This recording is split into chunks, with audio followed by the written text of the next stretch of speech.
नमस्कार दोस्तों, आपके अपने चैनल बोल के लोल में आप सभी का स्वागत है। आज का हमारा टॉपिक है संवैधानिक उपचारों का अधिकार के ऊपर। आज के इस वीडियो में हम बात करने वाले हैं संवैधानिक उपचारों के अधिकार की। तो चलिए टॉपिक की शुरुआत करते हैं। सबसे पहले हम बात करते हैं संवैधानिक उपचारों के अधिकार की। तो संवैधानिक उपचारों का अधिकार हमारे अनुच्छेद 32 के अंतर्गत लिया गया है। अनुच्छेद 32 में लिया गया है संवैधानिक उपचारों का अधिकार। अब इसके शब्द को समझ लेते हैं कि संवैधानिक उपचारों का शब्द से क्या लेना देना है। संवैधानिक उपचार, ये उपचार शब्द सामान्य से शब्दों में समझिए आप उपचार शब्द को।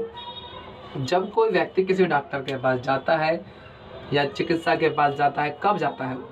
वह तब जाता है जब किसी कारणवश वह बीमार होता है या कोई उसकी स्थिति खराब होती है या उसे कोई ऐसा रोग लग जाता है जो कि शायद वह डॉक्टर ही ठीक कर सकता है। तब कोई भी व्यक्ति किसी डॉक्टर के पास जाता है। अब बात ये आती है कि ये डॉक्टर, ये बीमार सर क्या बता रहे हैं आप ये। तो संवैधानिक उपचार का अधिकार भी हमारा एक ऐसा अधिकार है जो कि डॉक्टर का काम करता है। ये इकलौता एक ऐसा अधिकार है जो कि पूरे सारे के सारे मूल अधिकारों के संरक्षण में कार्य करता है। इसमें इस अधिकार के अंतर्गत इतनी ताकत है जो कि यह हर एक मौलिक अधिकारों की रक्षा कर सकती है, क्योंकि हमारे संविधान निर्माताओं ने जिस हिसाब से सूची बनाई है हमारे मौलिक अधिकार की, वो बहुत ही लुभानी है, बहुत ही बढ़िया है, जो कि शायद भारतीय संविधान के अलावा किसी और संविधान में देखने को नहीं मिलती है। ऐसी सूची बनाई है जो कि दिल लुभाने वाली सूची है, और ऐसी सूची किसी भी संविधान के अंतर्गत नहीं मिलती, सिर्फ भारतीय संविधान को छोड़कर। तो उसके साथ ही संविधान निर्माताओं ने सोचा कि अगर इन अधिकारों का उल्लंघन होता है तो कोई तो उपचार करना चाहिए ना। तो उसके लिए ये संवैधानिक उपचारों का अधिकार लाया है, जिसकी चर्चा अनुच्छेद 32 में करी गई है।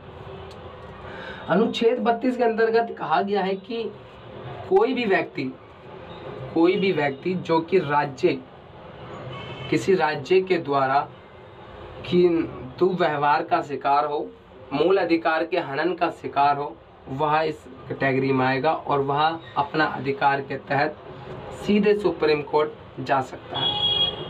वह सीधा नागरिक सुप्रीम कोर्ट जा सकता है और सुप्रीम कोर्ट के द्वारा एक रीट जारी किया जाता है।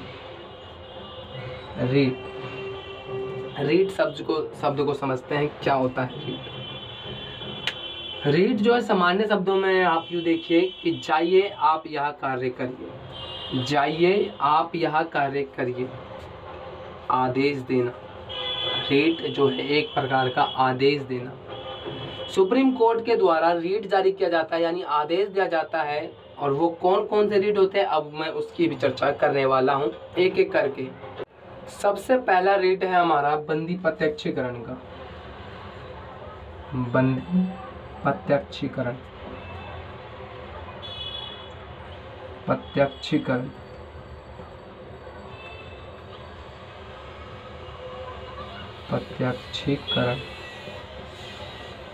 क्या होता है बंदी प्रत्यक्षीकरण, समझते हैं इसको। यहाँ पे बंदी का साफ साफ शब्दों से अर्थ आ रहा है गिरफ्तारी से। अगर किसी व्यक्ति को गिरफ्तार किया गया है, वो भी गैर कानूनी ढंग से, तो वह सीधा उसका वकील सुप्रीम कोर्ट में जा सकता है और सुप्रीम कोर्ट के द्वारा आदेश दिया जा सकता है कि जल्द से जल्द उसको रिहा करो या उसको मजिस्ट्रेट के सामने प्रस्तुत करो। वह आदेश दे सकता है बंदी प्रत्यक्षीकरण के तहत कि उसको जल्द से जल्द रिहा करो। दूसरा हमारा आता है यहाँ पे परमादेश क्या होता है, इस शब्द को समझते हैं। परमादेश क्या होता है? नाम से है कि परमादेश यानी सर्वोत्तम आदेश, उच्च अधिकारी का आदेश, ऐसा आदेश जो कि मानने के लिए कार्यरत है।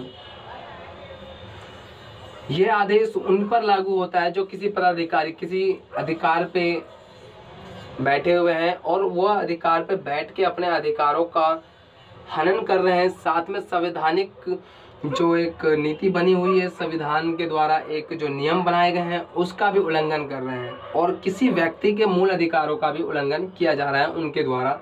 तो परमादेश दे सकती है, सर्वोच्च न्यायालय के द्वारा परमादेश दे सकता है ऐसे व्यक्तियों को जो कि किसी भी व्यक्ति के मूल अधिकार का हनन कर रहा हो। ये सिर्फ उन व्यक्तियों पर लागू होगा जो कि सरकारी कर्मचारी हैं, जो कि सरकार के अधीनस्थ कार्यरत हैं, ये सिर्फ उन्हीं पर लागू होगा। तीसरा हमारा है निषेध आदेश। निषेध आदेश क्या होता है, इसको समझते हैं। निषेध आदेश को क्या होता है? निषेध आदेश, जब कोई अधीनस्थ न्यायालय किसी ऐसे मामले की सुनवाई करने लगे जो कि उसके हाथ में है ही नहीं, उसके हाथ में ऐसा कार्य है ही नहीं जो फिर भी वो उस कार्य में अपना हाथ डाल रहा है, यानी ऐसा वो फैसला लेने जा रहा है जो कि शायद वो ले भी नहीं सकता, फिर भी वो ऐसा फैसला ले रहा है, तो उसको निषेध आदेश कहते हैं। और वहाँ पे सुप्रीम कोर्ट एक आदेश जारी कर सकता है और उसको वहीं पर रोका जा सकता है, उसको वहीं पे रोका जा सकता है। निषेध आदेश आपको उसको सामान्य शब्दों में ऐसे समझिए कि जो कार्य कोई कर सकता है, जैसे आप अपने घर में देखिए कोई छोटे बच्चे होते हैं, आप उसको मना करते रहते, बेटा ये मत करो, बेटा वो मत करो, तो कहीं ना कहीं आप उस पर निषेध आदेश कर रहे हैं, यानी आप उसे मना कर रहे हैं ऐसे कार्य करने से जो कि उसके बस में नहीं है, फिर भी वह करने का प्रयास कर रहा है। ऐसे ही जब सर्वोच्च न्यायालय जो है वो अधीनस्थ न्यायालय को आदेश देता है कि आप ऐसे कार्य मत करिए जो कि आपके लिए सही नहीं है या जो आपकी अधिकार के क्षेत्र में नहीं आते हैं, हम ये भी कह सकते हैं जो कि आपके अधिकार के क्षेत्र में नहीं आते हैं, तो उस पर निषेध आदेश लगा सकता है। अगला जो आता है वो है हमारा चौथा अधिकार पृच्छ। अधिकार पृच्छा। अधिकार पृच्छा क्या होता है, इस चीज को समझते हैं कि अधिकार पृच्छा क्या होता है। अधिकार पृच्छा जो है वो ये है कि जब न्यायालय को लगता है कि कोई व्यक्ति एक ऐसे पद पर नियुक्त हो गया जो कि उस पद के काबिल ही नहीं है, उस पद के काबिल ही नहीं है, वह उस पद के बारे में कुछ भी नहीं जानता, ऐसे पद पर ऐसे व्यक्ति को बिठा दिया गया है जो कि अनजान है उस पद से, तो न्यायालय के द्वारा अधिकार पृच्छा लगाया जाता है और जिसके अंतर्गत वह जांच कर सकती है, कमेटी बिठा सकती है उसके ऊपर और आदेश भी दे सकती है कि वो जल्द से जल्द इस पद पर अपना त्याग पत्र दे, जल्द से जल्द त्याग पत्र दे या उसको उस कार्य से हटाया भी जा सकता है। और आखिरी जो है हमारा पांचवा है उत्प्रेषण रीट। उत्प्रेषण रीट ये क्या होता है समझते हैं। उत्प्रेषण रीट किसे कहते हैं? जैसे कि हमने बात की थी निषेध आदेश में कि जब कोई अधीनस्थ न्यायालय ऐसे मुकदमे पे सुनवाई करता है जो कि उसके अधिकार क्षेत्र से बाहर होता है, तो वह सर्वोच्च न्यायालय आके उस पर अपना हाथ रख देता है कि आप यह कार्य मत करिए और वो कार्य वहीं पर थम जाता है, वह कार्य वहीं पर रुक जाता है, खत्म, वहीं पर कार्य खत्म। लेकिन उत्प्रेषण में ऐसा नहीं होता। उत्प्रेषण के अंतर्गत अगर कोई न्यायालय, अधीनस्थ न्यायालय कोई ऐसा मुकदमा दायर हो जाता है जो कि उसके अधिकार क्षेत्र से बाहर है, तो सर्वोच्च न्यायालय के द्वारा वह सर्वोच्च न्यायालय में मंगा लिया जाता है, उस मुकदमे को वापस मंगा लिया जाता है सर्वोच्च न्यायालय में। निषेध आदेश में वहीं पर कैंसिल हो जाता है, लेकिन उत्प्रेषण में ऐसा नहीं होता। उत्प्रेषण के अंतर्गत सर्वोच्च न्यायालय उस मुकदमे को, उस जो वह कार्य कर रहा है, ऐसे कार्य को जो अधिकार क्षेत्र से बाहर है अधीनस्थ न्यायालय के, तो वह सर्वोच्च न्यायालय अपने अधिकार क्षेत्र में मंगा लेता है और उसका हल निकालता है।